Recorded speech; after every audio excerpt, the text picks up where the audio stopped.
akan membawakan berita tentang YouTube.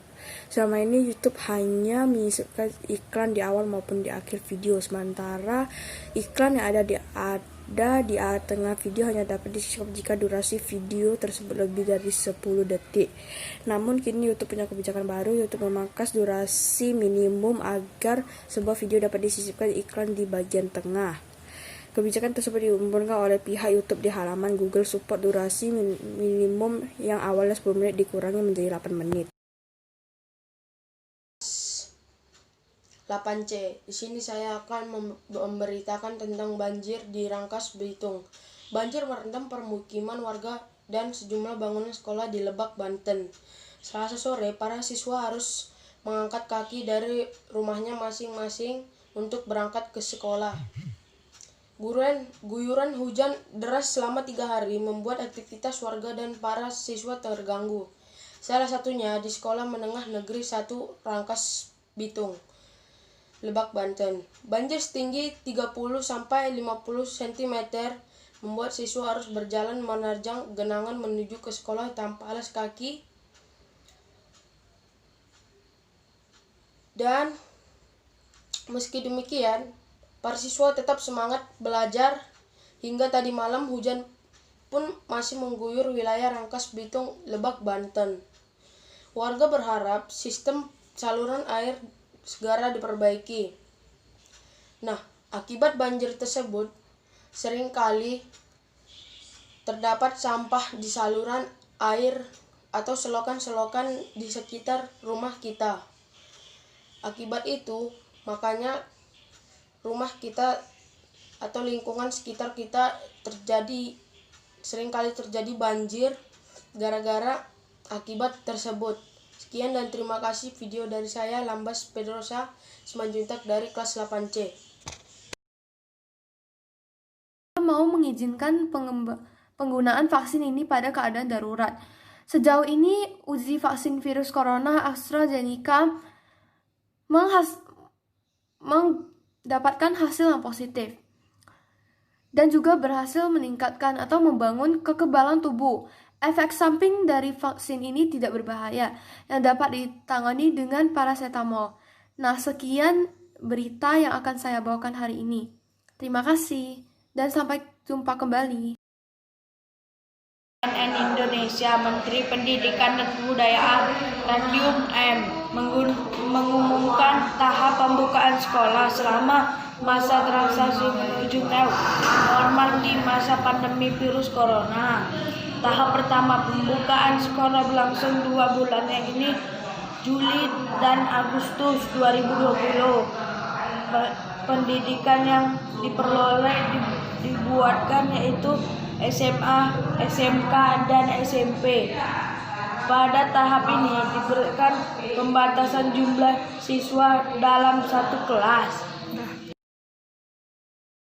Selamat pagi Permisa. Pada pagi hari ini saya akan memberitakan tentang ganjaran tidak memakai masker ketika keluar rumah. Virus corona semakin menyebar kemana-mana.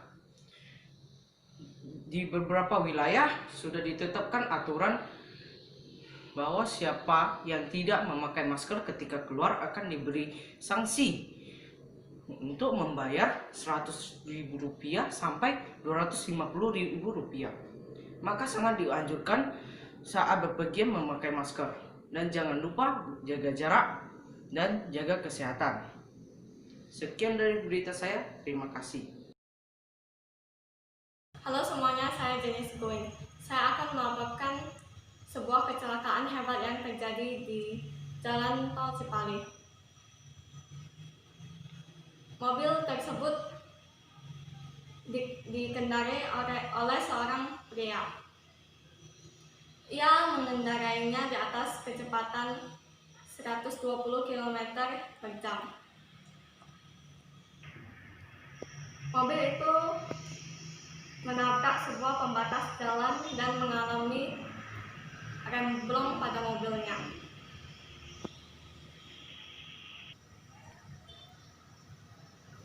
Mobil merah ini untungnya tidak menyebabkan banyak kecelakaan karena pada saat itu tol Cipali terlihat macet dari arah sebaliknya. Untungnya tidak ada korban jiwa, hanya saja pengemudi ini mengalami luka berat dan kini masih dirawat di rumah sakit terdekat. Sekian berita dari saya. Selamat siang dan terima kasih. Terjadi banjir bandang di sekitar Sungai Ciliwung. Banjir tersebut karena hujan yang turun sangat deras dari jam 7 malam bagian barat hingga pagi jam 9 waktu bagian barat. 2 desa terendam dan banyak keluarga yang mengungsi di kampung sebelah.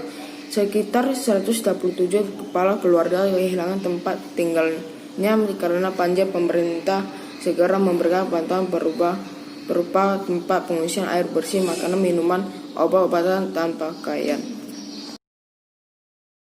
Pagi pemirsa, hari ini saya akan membawakan berita. Pagi ini, banjir meredam pemukiman warga dan sejumlah bangunan sekolah di Lebak, Banten, Selasa sore. Siswa dan siswi harus menanggalkan alas kaki untuk berangkat ke sekolah. Hujan deras selama 3 hari membuat aktivitas warga di sana menjadi terganggu. Banjir setinggi 30 hingga 50 cm membuat siswa harus berjalan menerjang genangan menuju sekolah tanpa alas kaki. Hingga tadi malam, hujan masih mengguyur desa dan membuat aktivitas warga terganggu. Selamat malam pemirsa, hari ini saya ingin menyampaikan berita seputar COVID-19. COVID-19 yang kita kenal sebagai Corona telah menyebar di seluruh Indonesia maupun di seluruh dunia. Total kasus COVID-19 pada hari ini tanggal 22 Juli 2020 telah mencapai penambahan baru sebanyak 1.882 kasus baru dan telah tercatat sebanyak 91.751 orang, dan penambahan pasien yang sembuh dari COVID-19 sebanyak 1.789 orang dan telah mencapai 50.255 orang, dan pasien yang telah meninggal dunia karena COVID-19 telah mencapai 4.496 orang. Pencatatan COVID-19 tertinggi pada hari ini terdapat di Jakarta yang telah mencapai penambahan baru sebanyak 392 pasien. Sehingga pencatatan COVID-19 di Jakarta mencapai 17.621 orang. Saya sebagai pembawa berita hari ini ingin menyampaikan untuk jangan lupa memakai masker saat bepergian dan jangan lupa memakai hand sanitizer ketika sudah memegang barang, dan jangan lupa untuk berjaga jarak dan menghindari dari tempat kerumunan. Sekian berita dari saya yang dapat saya sampaikan. Sekian dan terima kasih. Selamat pagi pemirsa sekalian. Hari ini saya akan membawa berita mengenai kasus COVID-19 atau yang dikenal sebagai virus corona. Virus corona adalah virus yang berasal dari Wuhan di negara Cina. Nah, virus ini juga berasal dari sebuah hewan yang disebut dengan nama kelelawar. Nah, kasus COVID-19 saat ini jumlahnya sangat melambung tinggi di dunia. Di Indonesia tersendiri saja sudah mencapai peringkat ke-9 di seluruh Asia dengan jumlah terbanyak COVID-19. Nah, kita sudah menjadi peringkat 1 ya di seluruh ASEAN ya saat ini ya. Namun di Asia kita peringkat 9. Dengan jumlah COVID-19 di Indonesia saat ini mencapai 90.000 orang. Nah, kemudian kasus COVID-19 yang awalnya berasal dari Cina justru sangat sedikit di Cina. Yang pada awalnya mencapai 50.000 orang di Wuhan, namun sekarang sudah turun sedikit demi sedikit hingga mencapai 11 orang pada hari ini. Itu adalah jumlah yang sangat sedikit dibandingkan dengan negara-negara yang lainnya. Nah, saat ini jumlah COVID-19 yang terbanyak di dunia saat ini adalah negara Amerika Serikat. Negara Amerika Serikat telah mencapai 25% populasi orang dengan penyakit COVID-19 ini atau terjangkit virus COVID-19 ini. Nah, di Amerika Serikat sendiri sudah mencapai 4 juta orang yang terkena COVID-19. Ini merupakan angka yang sangat tinggi apabila dibandingkan dengan negara-negara lainnya. COVID-19 biasanya ditandai dengan kejang-kejang, sakit, demam, flu, pilek, batuk, dan sebagainya. Nah, jadi saya sebagai pembawa berita sekaligus warga negara dari Indonesia ini ingin mengucapkan kepada pemirsa sekalian untuk tetap di rumah dan jangan keluar dari rumah. Apapun ingin keluar dari rumah untuk beberapa kebutuhan, silakan memakai masker, mencuci tangan, dan menjaga jarak atau social distancing. Terima kasih. Selamat pagi pemirsa, saya Nindya dari kelas 8D akan menyampaikan berita tentang Palestina hari ini. Palestina berkaitan erat dengan Israel karena mereka berperang terus sampai pada hari ini. Bahkan perangnya sudah berlangsung sejak 71 tahun. Tidak sedikit korban yang dimakan, bahkan ada warga Palestina yang ingin pindah kewarganegaraan. Awal terjadi konflik antara Palestina dan Israel adalah karena perebutan lahan. Namun hal itu merembes dan terjadilah perang hingga saat ini. Dan sekarang Palestina digegerkan lagi karena hilangnya dari maps dunia. Pihak Google menyatakan bahwa memang Palestina tidak terdaftar. Dan kejadian yang sama terulang lagi di tahun 2016. Di tahun 2016 Palestina juga hilang dari Google Maps. Palestina dan Indonesia sangat berhubungan erat. Bahkan tidak sedikit warga Indonesia yang turun terjun langsung ke Palestina untuk membantu warga Palestina. Bahkan Indonesia juga sudah mendirikan rumah sakit di Gaza untuk menolong para pasien yang sudah terkena serangan dari Israel. Ada juga warga Indonesia yang rela berjualan dan menyumbangkan hasil jualannya ke Palestina. Ada juga masyarakat Indonesia yang menggunakan foto profil Instagram atau foto profil TikToknya menjadi bendera Palestina. Dan orang Palestina juga sangat berterima kasih kepada Indonesia.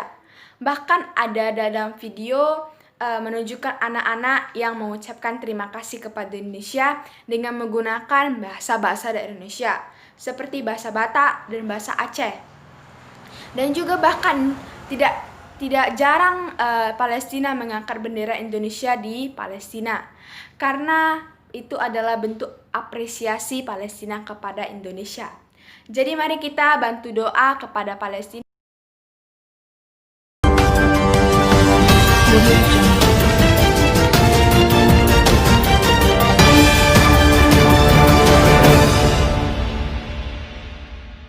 Selamat pagi pemirsa, selamat bergabung kembali di acara berita pagi ini bersama saya Grace Manungkali. Usai disemayangkan dan disolatkan, jenazah Yudi Prabowo karyawan Metro TV yang ditemukan tewas mengenaskan Jumat siang, yang dimakamkan di TPU Sandra Terkempoa, Kota Tangerang Selatan. Ibunda Yudi tak mampu menahan tangisan air mata melihat putra kesayangannya Yudi Prabowo dimasukkan ke liang lahan pemakaman umum Terkempoa, Kota Tangerang Selatan Sabtu siang. Sementara itu, pihak keluarga yang ditinggalkan berharap yang tersangka agar cepat tertangkap dan mendapatkan hukuman yang setimpal. Sebelumnya, jenazah Yudi Prabowo ditemukan warga di pinggir jalan dengan keadaan tertelungkup dan masih menggunakan seragam dan helm. Korban terakhir masuk kerja pada hari Selasa lalu, saat itu korban menghilang. Dari hasil TKP sementara, korban merupakan salah satu korban pembunuhan. Sekian berita pagi ini, saya Grace Manungkali pamit undur diri.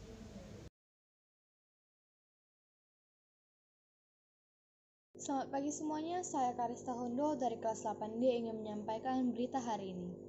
Akhir-akhir ini di Amerika sering terjadi demonstrasi Black Lives Matter atau nyawa setiap orang hitam itu berarti.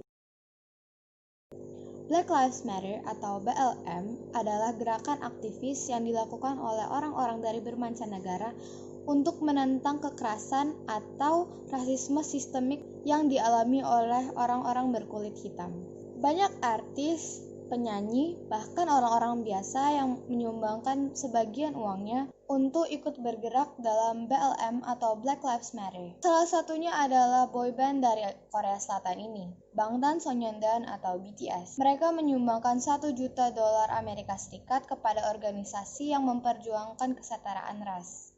BTS menyumbangkan $1 juta Amerika Serikat atau setara dengan Rp14.685.050 kepada organisasi tersebut.